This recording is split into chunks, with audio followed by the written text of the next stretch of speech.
A'udzu billahi minasyaitonir rajim. Bismillahirrahmanirrahim. Alhamdulillahi rabbil alamin wassalatu wassalamu ala asyrafil anbiya'i wal mursalin wa ala alihi wa sahbihi ajma'in. Rabbana iftah bainana wa baina qaumina bil haqq wa anta khairul fatihin. Bersyukur kita kehadrat Allah Subhanahu wa taala. Selawat dan salam ke atas dengan besar Nabi kita Muhammad sallallahu alaihi wasallam. InsyaAllah pada pagi ini kita akan melihat, mengambil ibrah daripada kisah Nabi Ibrahim alaihissalam sempena dengan musim haji pada tahun ini, yang mana Allah Subhanahu wa taala menceritakan kepada kita dalam surah As-Saffat bermula ayat 99. A'udzubillahi minasyaitonir rajim. Wa qala inni zahibun ila rabbi sayahdin. Dan berkatalah dia, iaitu Nabi Ibrahim alaihissalam, sesungguhnya aku akan pergi kepada Tuhanku, dia akan memimpinku. Bagaimana kata-kata ini lahir daripada Nabi Ibrahim alaihissalam setelah baginda pasrahkan diri baginda kepada Allah Subhanahu wa taala 100%. Dengan apa yang berlaku kepada baginda berada di Babylon ataupun Iraq bersama dengan keluarganya di bawah Raja Namrud, baginda telah menerima tentangan yang hebat setelah baginda berdakwah kepada agama tauhid, mengesahkan Allah Subhanahu wa taala.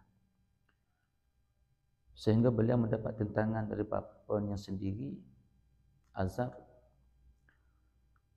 dan juga sehingga baginda dibakar oleh Namrud dan baginda diselamatkan oleh Allah Subhanahu wa taala.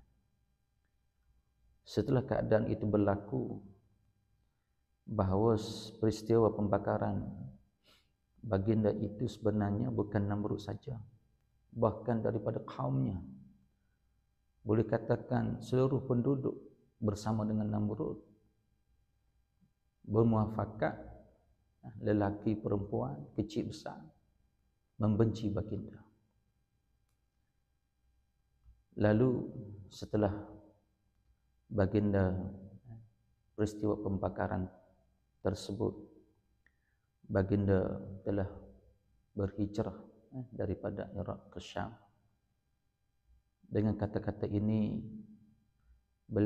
baginda merasai dengan penuh kesedihan, terpaksa meninggalkan kampung halaman, meninggalkan kaumnya sendiri, meninggal bapanya sendiri yang tidak mahu mengikut agama tauhid yang dibawa oleh baginda. Lalu baginda dengan pasrah menyebut, inni zahibun ila rabbi. Tak apalah, kerana kaum aku tak mahu ikut aku, keluarga aku tak mahu ikut aku akan pergi kepada Tuhanku, Tuhan aku akan membimbing aku. Itulah kebergantungan, tajarrud, pegangan 100% tekad kepada Allah Subhanahu wa taala. Dan kemudian setelah itu baginda memohon kehadrat Allah Subhanahu wa taala, Rabbi habli minas salihin, ya Tuhanku, kurniakanlah aku sebahagian dari keturunan yang baik-baik. Oleh kerana dakwah baginda ini, maka masa yang begitu lama, sejarah daripada baginda dihalau, diceritakan umur baginda ketika itu dalam lingkungan 60-an. Dan kemudian apabila baginda berhijrah sampai ke umur 80 lebih, belum lagi ada hasil dan tidak ada keturunan yang akan menyambungkan tugas dakwah. Lalu baginda banyak berdoa kepada Allah Subhanahu wa taala supaya baginda dikurniakan suriat. untuk menyambung tugas kenabian kerusulan. Dengan doa tersebut, lalu Allah Subhanahu wa taala berfirman, "Fabasyarnahu bighulamin halim."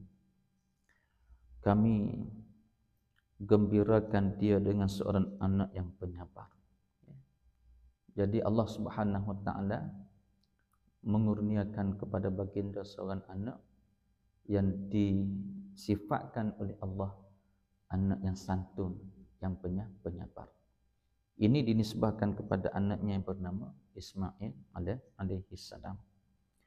Yang mana anaknya Ismail alaihi salam ini setelah baginda berdua dengan Siti Sarah, isteri pertamanya, dalam sampai umur 80 lebih, baginda masih lagi belum digunakan suria. Lalu berlakulah perbincangan secara tak langsung.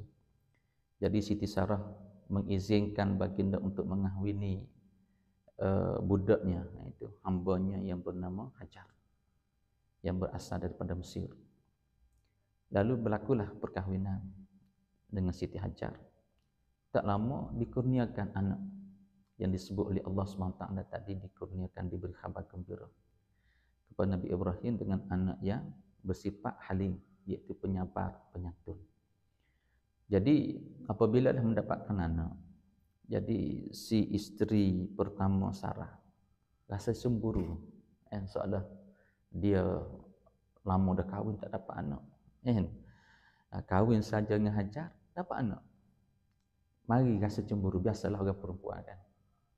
Lalu Allah Subhanahu wa taala mengarahkan kepada Nabi Ibrahim supaya membawa Hajar dan anaknya Ismail ini ke Makkah, iaitu bumi Makkah yang penuh dengan keberkatan.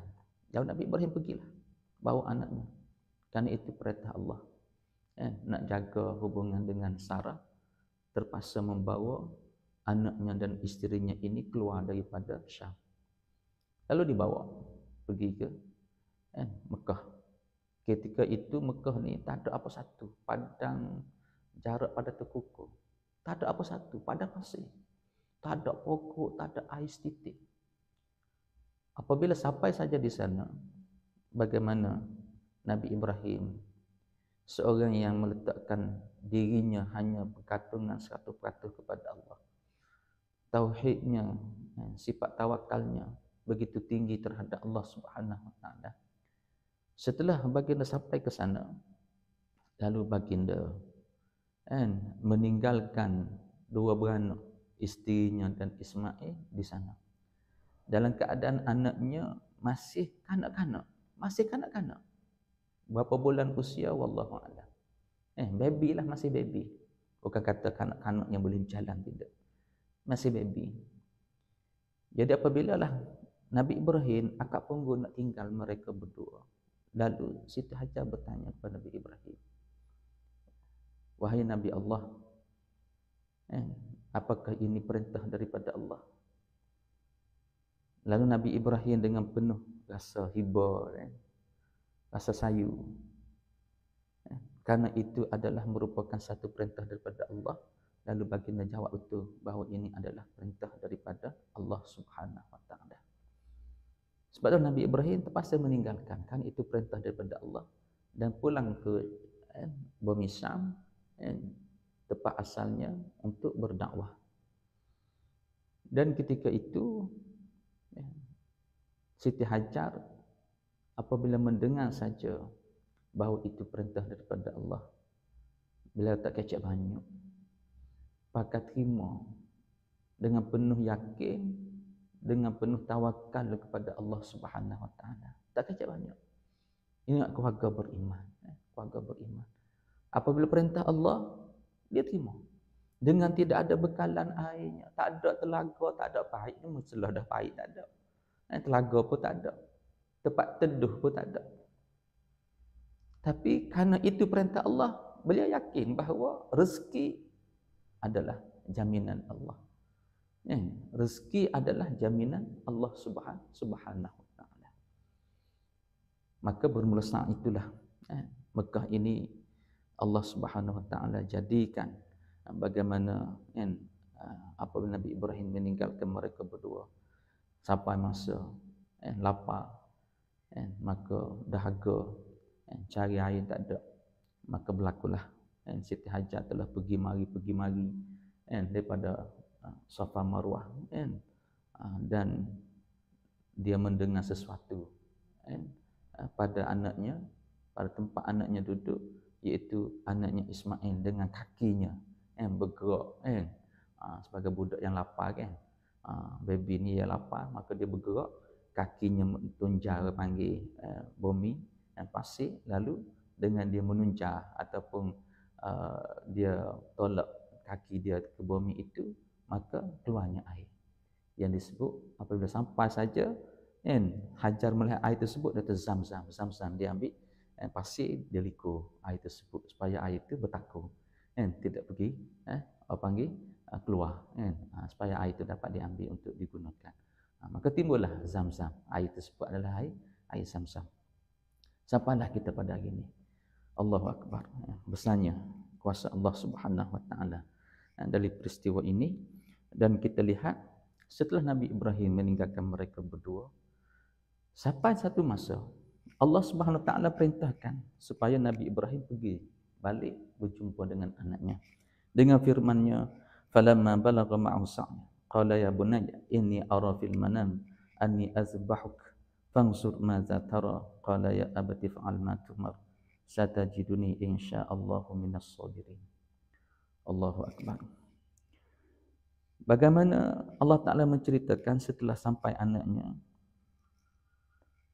dapat berjalan bersamanya.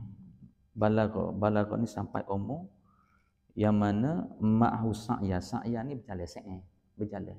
Iaitu apabila sampai umur anaknya itu dapat berjalan bersama Ibrahim AS. Jadi ulama meletakkan ketika ini Nabi Ismail berusia antara 10 hingga 15 tahun. Kalau dia lahir dalam umur Nabi Ibrahim 86 tahun, kalau kita campur 10 tahun berarti 96 tahun. Ataupun lebih lah. Okey. Jadi semasa baginda berumur 96 tahun ke atas tersebutlah Allah Ta'ala perintahkan Nabi Ibrahim kembali balik kepada anaknya.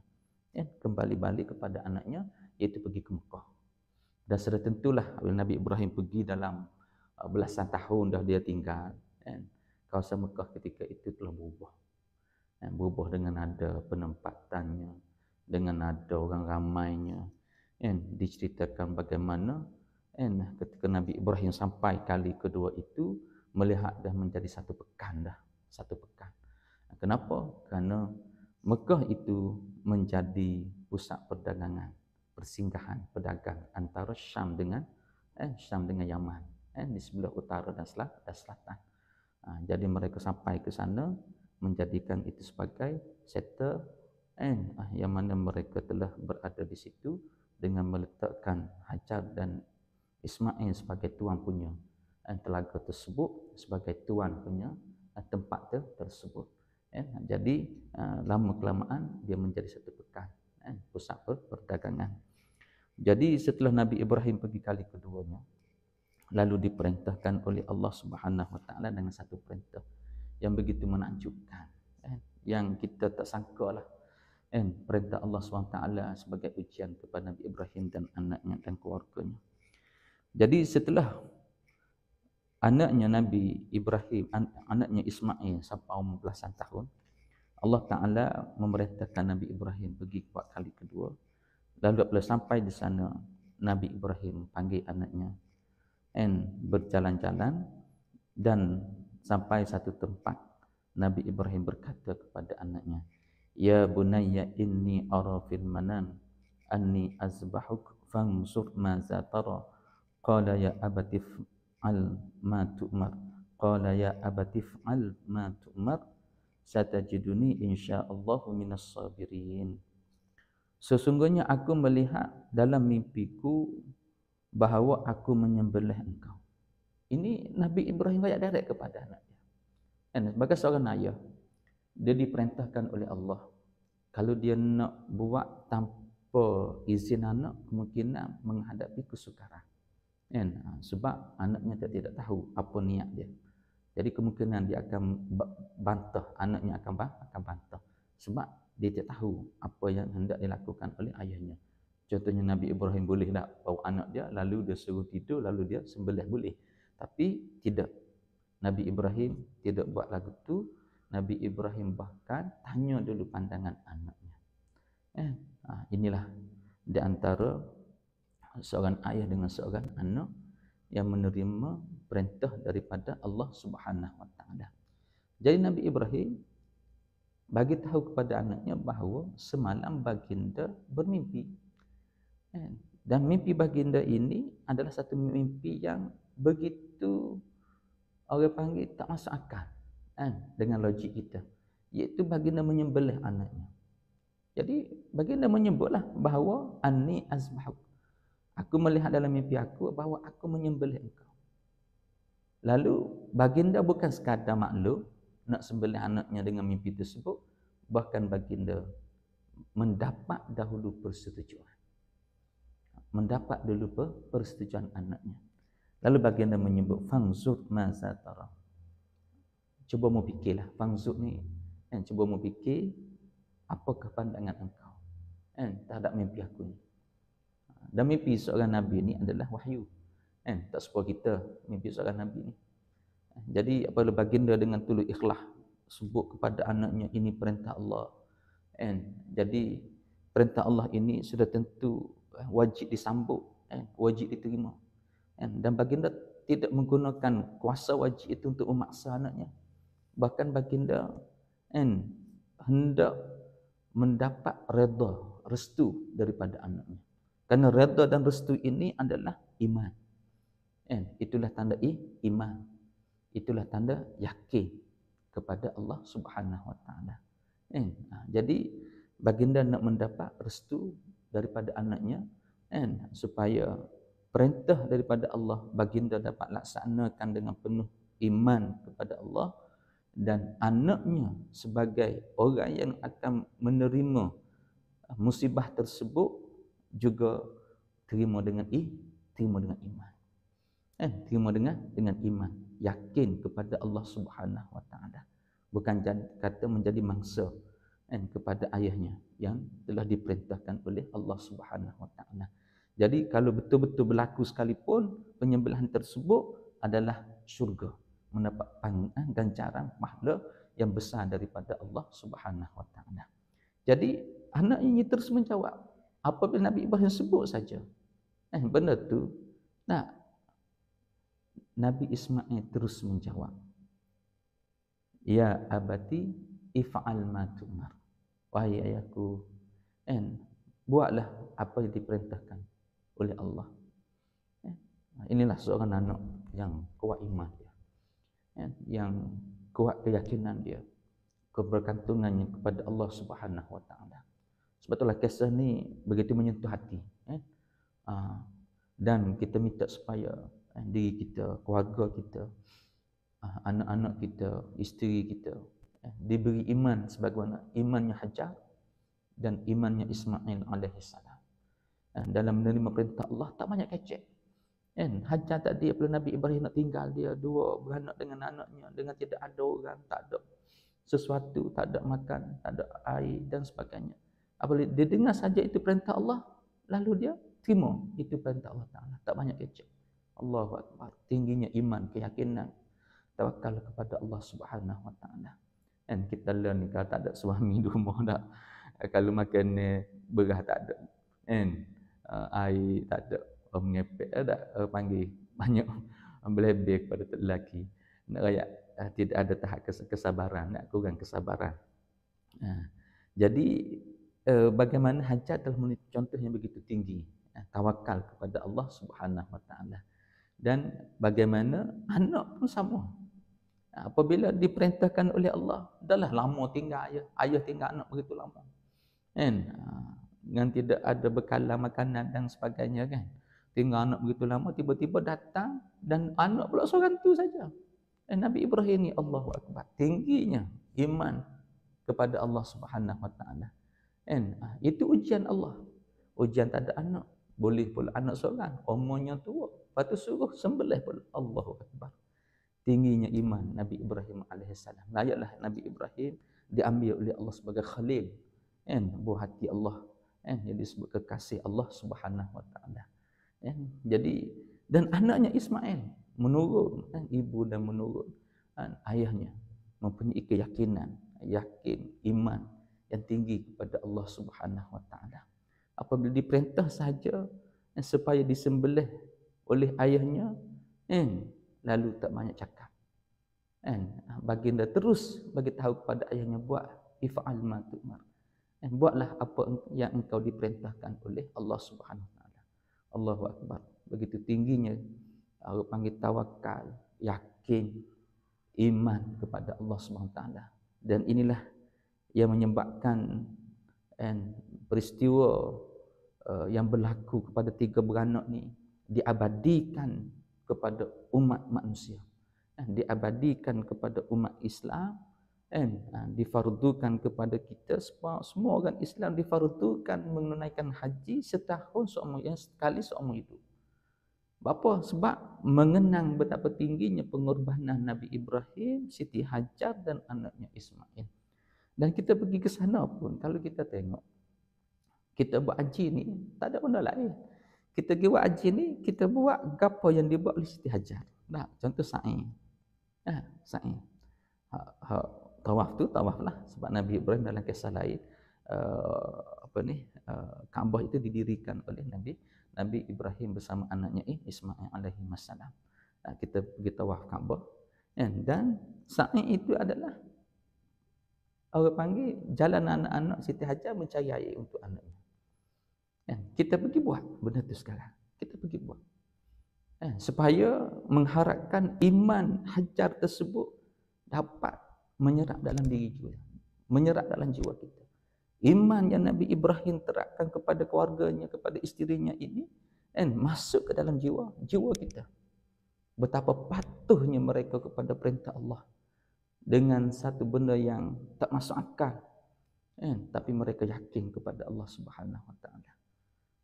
Dan begitu juga Nabi Ibrahim, Nabi Ismail alaihissalam.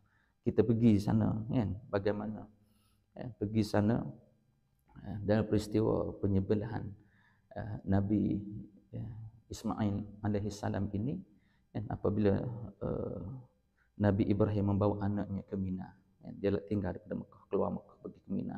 Sebab apa? Sebab nak jauh daripada isterinya, daripada orang ramai, pergi ke sana tempat tak ada orang, di celah bukit, dan di sanalah syaitan telah mengganggu baginda 3 kali. Jadi apabila lah syaitan mengganggunya, baginda setiap gangguan syaitan tersebut, dengan bagi buat macam-macam teguran kepada Ibrahim, kenapa nak sembelih anak dan sebagainya, lalu Nabi Ibrahim ambil batu, lontar sekali, 2 kali, sampai 3 kali.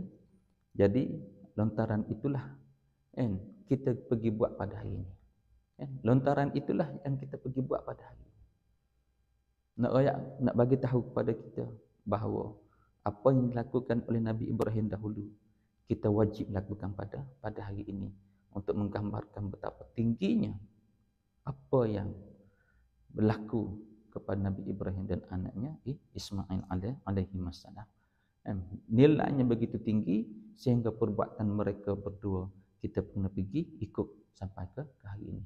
Bahkan peristiwa penyembelihan itu sendiri, peristiwa penyembelihan itu sendiri Allah Ta'ala syariatkan korban pada hari ini. Disunatkan kepada semua orang Islam melakukan ibadat korban di musim haji. Allahu Akbar. Betapa tinggi nilai peristiwa ini berlaku, dan Allah Ta'ala telah mensyariatkan ibadat haji, ibadat manasik haji, dan juga ibadat korban kepada umat Islam sebagai mengabadikan peristiwa tersebut dalam sejarah, dalam syariat Islam, kerana betapa tinggi nilai iman, yakin, tawakal mereka kepada Allah untuk kita cintai, untuk kita turuti, untuk kita ikuti, supaya apa yang dilakukan oleh mereka bertiga dapat menyerap dalam jiwa kita, dalam diri kita, dalam darah daging kita, sehingga kita mempertahankan agama Allah Subhanahu Wa Taala. Kita sayang kepada agama Islam ini dan kita memperjuangkan agama ini sebagaimana mereka berjuang. Dan kita kena sanggup korbankan apa sahaja untuk melaksanakan syariat agama Allah Ta'ala, untuk melaksanakan perintah Allah Subhanahu Taala. Ada penentangan daripada syaitan, kita lontar dengan batu. Jangan ambil syaitan jadi kawan, tak boleh. Sebab jelas peristiwa ini syaitan nak mengganggu Nabi Ibrahim supaya tidak menyembelih anak. Kalau logik akal, betul lah. Tapi kerana itu perintah Allah. Itu perintah Allah. Jadi perintah Allah itu adalah lebih utama. Dan mesti kita lakukan sekalipun logik akal kita tak masuk. Kenapa? Kerana yakin, iman dengan Allah Subhanahu Wa Taala. Apabila Nabi Ismail menjawab, if'al ma tu'mar, buatlah ya apa yang diperintahkan. Satajiduni insyaallahu minas sabirin, mudah-mudahan engkau mendapati aku dari kalangan orang yang sabar. Dan memang Nabi Ismail terkenal dengan halim yang Allah Ta'ala sebut dalam ayat tadi sebelum ini, bahawa dia seorang yang penyantun dan seorang yang penyabar. Falamma aslama wa tallahu lil jabin, kemudian setelah keduanya berserah diri dibaringkan atas pipi. Dan apabila keduanya menyerah diri ini, ayatnya ialah Nabi Ibrahim terima arahan itu 100% daripada Allah. Nabi Ismail pun terima setelah diberitahu oleh ayahnya itu 100% surah kepada Allah, dan maka kedua-dua telah aslama, maksud Islam. Itu maksud Islam, aslama. Apabila Tuhan suruh, terima tu Islam. Sebab itulah kita sekarang, kalau Tuhan perintah kita apa-apa, kita kena terima. Tuhan kata tutup aurat, terima. Kalaulah Tuhan suruh tutup aurat, tiba-tiba kita tak terima, itu bukan Islam. Ini yang katakan fasik. Manusia yang tidak melaksanakan perintah Allah. Manusia Islam ini adalah menyerah diri, ialah maksud manusia yang patuh kepada perintah Allah. Itu maksud Islam. Islam ini menyerah diri. Dia maksud menyerah diri ialah patuh kepada perintah Allah Subhanahu Wa Taala, sebagaimana yang Tuhan sebut dalam ayat ini, bahawa apabila kedua-duanya terima perintah itu daripada Allah, lalu kedua-dua telah aslama, kata Allah. Mereka telah menyerah diri bulat-bulat kepada Allah Subhanahu Wa Taala. Lalu Nabi Ibrahim telah membaringkan anaknya di atas pipinya, sebagaimana kita nak sembelih lembu kan, tak kepala lembu tu di atas tanah kan, ataupun tempatnya kita nak sembelih. Wa nadainahu ya Ibrahim, dan kami panggil dia wahai Ibrahim, iaitu apabila Nabi Ibrahim letakkan pisai di atas leher anaknya, tak pisah dekat ngelai anaknya nak sembelih, lalu Tuhan memanggil, wahai Ibrahim, qad saddaqta ru'ya, sesungguhnya engkau telah membenarkan mimpi itu. Sesungguhnya engkau telah membenarkan mimpi itu. Lalu Tuhan berfirman kepada Nabi Ibrahim bahawa betul engkau telah membenarkan, betul buat yakin dengan perintahku, engkau telah buat apa yang aku perintah dalam mimpimu. Allahu Akbar. Sukanya Allah. Nak ayat Allah Ta'ala begitu kasih kepada Nabi Ibrahim, kerana Nabi Ibrahim dengar kata dia. Nabi Ibrahim tak kecek banyak. Gapo saja Nabi Ibrahim disuruh, dia buat. Tak kira lah benda tu masuk akal, tak masuk akal. Buat. Allahu Akbar. Sebab itulah Tuhan panggil Nabi Ibrahim dengan panggilan manja, wahai Ibrahim. Tengok saja Nabi Ibrahim tak pisah pada tekak anaknya tu, hampir-hampir nak sembelih, Tuhan panggil, wahai Ibrahim, mu telah membenarkan apa yang aku perintahkan dalam mimpimu. Sesungguhnya demikianlah kami memberi ganjaran kepada orang yang berbuat kebajikan. Orang yang telah membuat apa yang diperintahkan oleh Allah, itu merupakan orang yang melakukan kebajikan. Lalu bagaimana Allah Ta'ala menceritakan bahawa setelah itu Allah Subhanahu Wa Ta'ala telah menukarkan orang panggil Ismail dengan seekor kibas yang Tuhan sebut Inna kadzalika najzil muhsinin inna hadzal lahul balaul mubin. Sesungguhnya ini, kata Allah, benar-benar suatu percubaan yang nyata. Dan ini adalah satu percubaan tes Allah Ta'ala kepada Nabi Ibrahim, kekasihnya. Nak tengok Nabi Ibrahim ni betul-betul patuh atau tidak kepada perintahnya. Dan memang benar Nabi Ibrahim ni seorang yang patuh kepada segala perintah Allah Subhanahu wa Ta'ala. Dan Nabi Ibrahim ini terkenal sebagai seorang yang penyabar dan seorang yang mentaati perintah-perintah Tuhannya. Jadi setelah itu Tuhan kata wa fadainahu bizibhin azim, dan kami telah tebus anak itu dengan seekor sembelihan yang besar. Dengan seekor sembelihan yang besar, iaitu seekor kibas. Wa tarakna alaihi fil akhirin, dan kami tinggalkan sebutannya pada orang-orang yang datang kemudian. Dan Tuhan sebut jelas dalam ayat ni bagaimana Allah Subhanahu wa Ta'ala telah menjadikan peristiwa tersebut peristiwa yang disebut-sebut oleh orang mendatang selepas daripada mereka, iaitu selepas daripada peristiwa tersebut, iaitu sehinggalah ke akhir zaman peristiwa mereka berdua diingati, diabadikan dalam syariat agama Islam.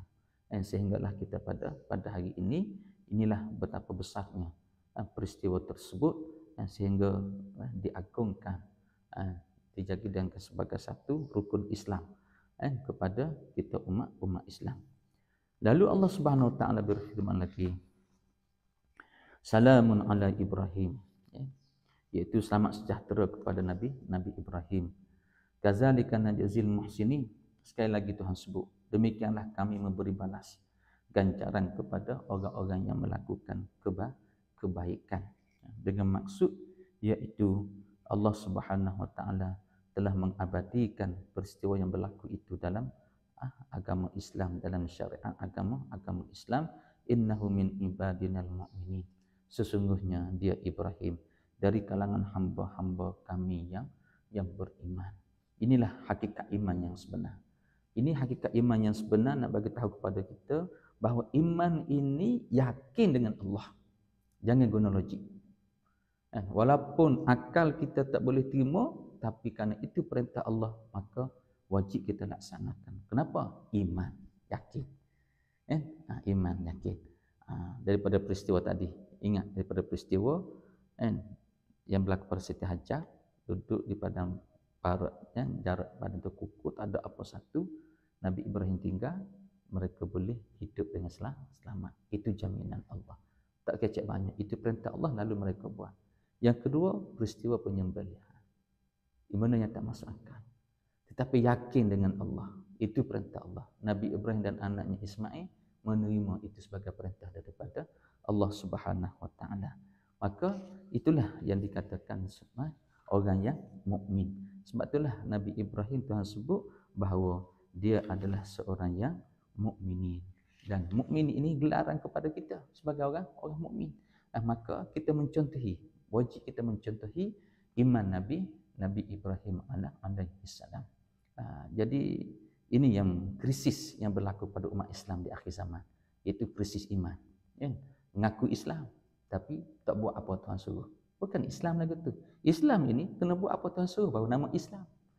Lepas tu kalau Tuhan suruh nampak tak sesuai lah, tak logik lah, maka apabila kita rasa tak logik, tak sesuai, maka itu bukan iman. Sebab iman ini kalau Tuhan suruh, itulah yang terbaik. Itu yang terbaik. Walaupun tak masuk akal, walaupun kita rasa tak sesuai, tetapi itu yang terbaik. Itu yang katakan iman. Contoh, kalau kita pergi jumpa doktor, kalau kita sakit, pergi jumpa doktor. Kita pergi jumpa doktor ni, doktor akan bagi ubat. Doktor kata pagi 2 biji, petang 2 biji. Yang ni pagi sekali sehari. Yang ni malam sekali sehari. Kita balik kat rumah, kita ikut apa yang disebut oleh doktor. Ini doktor, dia lebih tahu hal orang penyakit. Lalu kita balik rumah, kita tak banyak kecek. Kita tak banyak cakap. Kita buat apa saja yang diperintahkan oleh doktor. Yang dua kita makan pagi. Yang 2 petang kita makan. Pagi 1 pagi. 1 malam kita makan. Kita tak ubah. Apa sebab? Kita yakin dengan doktor. Kalau kita balik di rumah, kita rasa, doktor ni tak betul ni. Hak ni, hak dua ni sepatut 3. Hak sebiji ni sekali telam ni, sepatut 2 ni. Lagu tu kah? Tak. Tak. Kita akan terima apa yang disebut oleh doktor. Balik, bahkan marah pula kita kalau kita orang panggil marah pula anak kita deh kalau kita kata hak 2 ni kita makan 1 kan. Macam tu. Apa sebab tak ikut arahan doktor? Jadi kita kena ikut arahan doktor. Dan biasanya kita memang kita yakin apa yang doktor suruh tu kita balik buat. Itu biasa. Jadi kita dengan Tuhan sepatut lebih yakin. Doktor dia hanya belajar saja sehari 2 ni dia belajar doktor. Dia jadi doktor. Ni Allah alimun, maha mengetahui, hakimun, maha bijaksana. Maka sebab itulah apa yang disuruh oleh Allah, masuk akal ke tak masuk akal, rasa logik ke tak logik, rasa sesuai ke tidak sesuai, memang itu yang terbaik untuk kita. Itu yang terbaik. Sepatut kita terlegok tak punya kecek ya. Kalau secara doktor kita terlegok gapo doktor suruh, kita buat ikut peraturan yang disuruh oleh doktor, ini kan Allah, peraturan Allah. Perintah Allah. Sudah tentulah itu yang lebih baik, itu yang lebih cocok, secocok dengan kita. Sebagai Nabi Ibrahim, bagaimana peristiwa berlaku Nabi Ibrahim dan keluarganya itu, betul-betul ikut apa yang Tuhan suruh. Tak banyak cakap. Bukan kata nanti lu nak fikir. Tak ada. Tak ada buat tu. Dan inilah iman. Sebab itu Tuhan tegaskan, innahu min ibadinal mu'minin. Sesungguhnya Ibrahim itu adalah hamba kalangan hamba-hamba kami yang betul-betul beriman. Jadi ini yang sepatut kita didik anak-anak kita. Dan sepatut ini yang kita kena didik bangsa kita, masyarakat kita berpegang teguh dengan perintah Allah Subhanahu wa taala, dengan syariat agama Allah Subhanahu wa taala. Wa basyarnahu bi Ishaq nabiyyan minas salihin. Lalu Tuhan bagi kabar gembira lagi kepada Nabi Ibrahim dengan anaknya yang kedua, yaitu dengan anaknya Ishaq yang dilantik juga sebagai nabi dari kalangan hamba-hambanya yang saleh. Ini kisah yang berlaku umur Nabi Ibrahim 100 tahun. Dan hampir 100 tahun. Yang mana anak kedua Nabi Ibrahim setelah Siti Sarah cemburu dengan Hajar, terpaksa Hajar diletak asing berhijrah ke Mekah.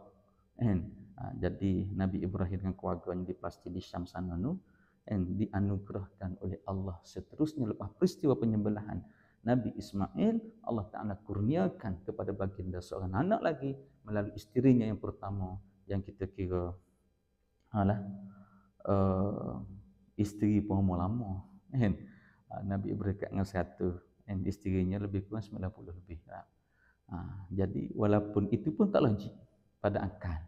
Tak logik pada akal. Tapi inilah Allah, yakin dengan Allah. Tuhan bagi anugerah sebagai hadiah daripada pengorbanan Nabi Ibrahim tersebut, seorang anak lagi yang bernama Ishaq. Yang mana Ishaq ini juga adalah seorang nabi dan seorang saleh yang disebut oleh Allah Subhanahu wa taala, wa barakna alaihi wa ala Ishaq. Lalu kami berkati Ibrahim dan juga Ishaq, kata Allah, wa min zurriyyatihima, daripada zuriat keduanya muhsin, ada yang baik, wa zalim, ada yang zalim kepada dirinya, mubin, yang nyata. Jadi ini adalah penegasan Allah Subhanahu wa taala kepada kita bahawa daripada zuriat ini tidak ada jaminan baik buruk dan baik jahat. Sebab itulah Tuhan sebutlah ayat ini bahawa daripada keturunan keduanya itu ada yang berbuat baik dan ada yang zalim terhadap dirinya sendiri dengan nyata. Sebab itu kita tak boleh nak berbangga dengan keturunan. Itu adalah satu pemberian Allah, dan baik buruk itu adalah Allah Ta'ala tentukan kepada diri masing-masing dengan mendapat petunjuk daripada Allah Subhanahu Wa Ta'ala, dan masing-masing orang panggil berusaha untuk mendapat hidayah dan taufik daripada Allah Subhanahu Wa Ta'ala. Jadi saya rasa sekadar untuk pagi ini sebagai tazkirah ringkas cerita daripada kisah Nabi Ibrahim dan keluarganya, bagaimana Allah Subhanahu Wa Ta'ala sebut secara ringkas setelah Nabi Ibrahim dihalau lah kata-kata daripada Babylon, negara asalnya, kerana dibenci oleh ayahnya sendiri, keluarganya sendiri, oleh kaumnya sendiri, dan oleh rajanya sendiri, sehingga mereka sanggup membakar Nabi Ibrahim alaihissalam. Itulah Nabi Ibrahim seolah-olah dengan penuh rasa hiba meninggalkan negaranya pergi ke Syam. Dan Nabi Ibrahim alaihissalam pergi dengan penuh menyebut bahawa hijrahnya itu adalah hijrah kepada Allah. Dan itulah cara Allah Ta'ala mendidik, menguji Nabi Ibrahim dengan menanam keyakinan dalam diri baginda alaihissalam. Dengan penuh meletakkan tawakal 100% kepada Allah Subhanahu Wa Ta'ala. Nabi Ibrahim seolah-olah berhijrah kepada Allah, pergi kepada Allah, iaitu meletakkan 100% hidupnya kepada Allah Subhanahu Wa Ta'ala, dan memang teruji dengan peristiwa yang berlaku pada Hajar dan Ismail alaihissalam, dan juga peristiwa yang berlaku setelah itu kepada Nabi Ismail alaihissalam, peristiwa penyembelihan tersebut. Memang itulah yang Allah Ta'ala sebut kepada kita, supaya kita semua sebagai umat Nabi Muhammad SAW, yang mana kita pun sentiasa berselawat Nabi, dan juga termasuk Nabi Ibrahim, kita berselawat dalam selawat Ibrahimiyah. Ini sebagai satu kenangan abadi yang Allah Ta'ala mengabadikan betapa hebatnya Nabi Ibrahim Abul Anbiya, yang kita sepatut menjadikan contoh tauladan kepada kita dalam kehidupan kita sebagai seorang mukmin, sebagai seorang Islam. Wabillahi taufiq wal hidayah. Wassalamualaikum warahmatullahi taala wabarakatuh.